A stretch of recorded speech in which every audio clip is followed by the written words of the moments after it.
Madame Sapiens, second épisode, partie 2 sur 6. Timeline, 5000 ans d'histoire, Richard Fremder. La première femme est représentée de 3/4, le buste de face, le triangle pubien fortement marqué. Une incision soulignée par une ligne de pigmentation joint le nombril au pubis. La jeune femme est visiblement enceinte. La deuxième figure est représentée de face, le ventre rond, la poitrine rebondie et la vulve ouverte. Il s'agit probablement d'une femme venant d'accoucher et prête à allaiter. Enfin, la troisième apparaît sans rondeur, le triangle pubien figuré de façon géométrique. Elle est imbriquée dans 2 bisons.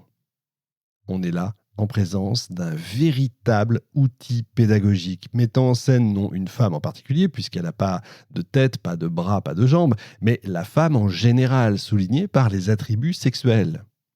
Ces 3 figures féminines illustrent le cycle de la vie, transcrit par les différentes morphologies du corps de la femme. C'est absolument incroyable, c'est presque une bande dessinée. Les artistes ont poussé loin leur réalisme jusqu'à utiliser les reliefs naturels de la paroi. Ce panneau fait le lien entre l'acte sexuel et la procréation, illustré avec des bouquetins en période de rut. Ce détail, en fait, n'en est pas un. En effet, les hommes du Paléolithique ont réalisé que la période de gestation du bison est la même que celle des humains, c'est-à-dire 9 mois, vous l'avez compris. Or, la femme est souvent associée au bison, ce qui prouve la parfaite connaissance des processus procréatifs de nos ancêtres, connectés intégralement à leur environnement. Ils se sont appuyés sur leurs observations pour élaborer une symbolique complexe, allant peut-être jusqu'à créer un véritable mythe, ou tout du moins une allégorie de la fécondité. La femme est au cœur de ce site, car c'est son corps qui donne la vie. Ces peintures seraient donc le moyen de traduire une pensée par le corps féminin. Les Magdaléniens ont composé toute une mythologie autour de la fertilité humaine liée aux figures animales, faisant intervenir des forces supérieures qui agissent dans la création d'un nouvel être humain.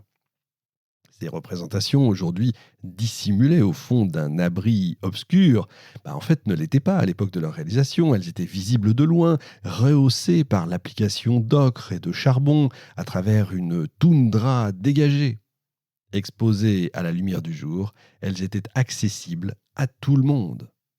La femme enceinte est une figure qui est omniprésente dans l'art préhistorique. On ne compte plus aujourd'hui les sculptures, les gravures et les peintures qui la représentent. On peut évoquer par exemple la femme aux rênes de Lauge-Ribas, une gravure montrant une femme au ventre rebondi, couchée sous un renne, ou la Vénus à la corne de Laussel, ou encore celle de la grotte de Comarque en Dordogne, dont les seins bien marqués et le ventre rond sont sans équivoque. Les fameuses Vénus le sont également pour la plupart. Certains chercheurs ont vu dans ces statuettes des autoportraits. Selon leur hypothèse, ces femmes se seraient représentées telles qu'elles se voyaient en fait en baissant la tête, ce qui pourrait expliquer l'exagération de la poitrine et du ventre, la petitesse des jambes et l'absence de visage. Une thèse qui semble assez peu crédible parce qu'il leur suffisait de regarder leur compagne. D'autres évoquent la possibilité qu'il s'agisse d'amulettes protectrices portées par les femmes pendant leur grossesse et leur accouchement. Cette hypothèse paraît plus solide parce que bon nombre de statuettes sont percées d'un trou ou dotées d'un anneau permettant de les suspendre à un cordon. Il en va peut-être ainsi des 15 sculptures découvertes dans les grottes de Grimaldi, dont 9 sur le point d'accoucher, présentent une vulve dilatée à travers laquelle émerge la tête du bébé. De même, les statuettes supposées enceintes de Kostienki, l'une d'entre elles attire particulièrement l'attention parce que des lanières passées autour du buste se joignent en un lien qui unit les poignets. Elles ont été interprétées comme un procédé facilitant l'accouchement. Quant aux 21 sillons qui scarifient les statuettes de Malta, certains chercheurs y ont vu une sorte d'aide-mémoire permettant aux femmes de maîtriser leur fertilité. De même, la corne de la Vénus de Laussel, ornée de traits gravés, serait une sorte de calendrier obstétrical. Cette hypothèse est plausible, mais en fait elle est très controversée et l'archéologie ne peut permettre de la confirmer ou de la réfuter. Quoi qu'il en soit, il est évident que les femmes sont au centre, encore une fois, de la confection et de l'utilisation de ces statuettes. Peut-être même que ce sont elles qui ont réalisé ces objets, des amulettes transmises de femme en femme. Toutes ces représentations sculptées gravées ou peintes, de femmes enceintes ou en train d'allaiter, de vulves, de bouquetins ou de bisons en rut, témoignent de l'importance donnée par ces sociétés de chasseurs-cueilleurs du Paléolithique à la naissance des enfants, parce qu'elles incarnent tout simplement la survie du clan. Cette importance est telle que la puissance de l'enfantement a été magnifiée, sublimée dans une élaboration intellectuelle et symbolique d'un véritable mythe. Et ce mythe se développe et s'épanouit autour de la figure de la femme.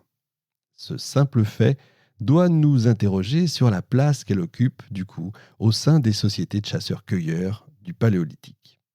Un cliché très bien ancré dans les esprits depuis la deuxième partie du XIXe siècle est celui que la division sexuée du travail est une norme établie depuis la nuit des temps. Elle serait naturelle et donc irrémédiable. Pour les préhistoriens de l'époque, c'est l'évidence même. L'homme chasse et tue, la femme enfante, elle est soumise au mâle tout-puissant. Il est impensable que des tâches considérées comme nobles et viriles aient pu être accomplies par des représentantes du sexe faible. Et pourtant, les données archéologiques dessinent une organisation du travail au Paléolithique bien différente de cette vision réductrice et, j'ose le mot, misogyne. Certaines plaquettes de blocs calcaires, d'os ou de bois de renne sont ornées de scènes de chasse réalisées durant le Paléolithique magdalénien. Y évoluent dessus des silhouettes masculines et féminines. Ainsi, les femmes auraient pris part aux chasses au grand gibier, contrairement à ce qu'on affirmait jusqu'ici. Certains préhistoriens arguent que les scènes de chasse sont rares et discutables. C'est vrai, cette hypothèse aussi n'est pas à écarter. Le seul argument qui poussait les chercheurs des années passées à refuser le statut de chasseresse à la femme était sa supposée constitution fragile. Or, on l'a vu dans l'émission précédente, elle est dotée d'une musculature digne d'une athlète de haut niveau. Elle est donc tout à fait capable d'accomplir les mêmes tâches et les mêmes activités que les hommes, y compris la chasse. D'ailleurs, la chasse est-elle réellement une activité exclusivement masculine? On peut se poser la question. Pas si on en croit les ethnologues. D'après ce qu'ils ont observé dans les sociétés de chasseurs-cueilleurs actuelles, aujourd'hui, les femmes participent à la chasse. Il est donc probable que cette activité intégrait déjà les femmes paléolithiques. Robustes, musclées, elles étaient en mesure d'accomplir les tâches nécessaires à leur subsistance. Et il semble certain qu'elles avaient accès à la viande des animaux tués, riche en protéines, parce que des carences alimentaires auraient été préjudiciables à leur longévité, ainsi qu'à la survie des tout-petits. Cette hypothèse est plausible, mais, encore une fois, le manque de preuves archéologiques nous empêche de l'affirmer avec certitude, il faut être honnête. L'utilisation répétée d'armes de chasse, comme la lance ou la sagaie, laisse des traces sur le squelette.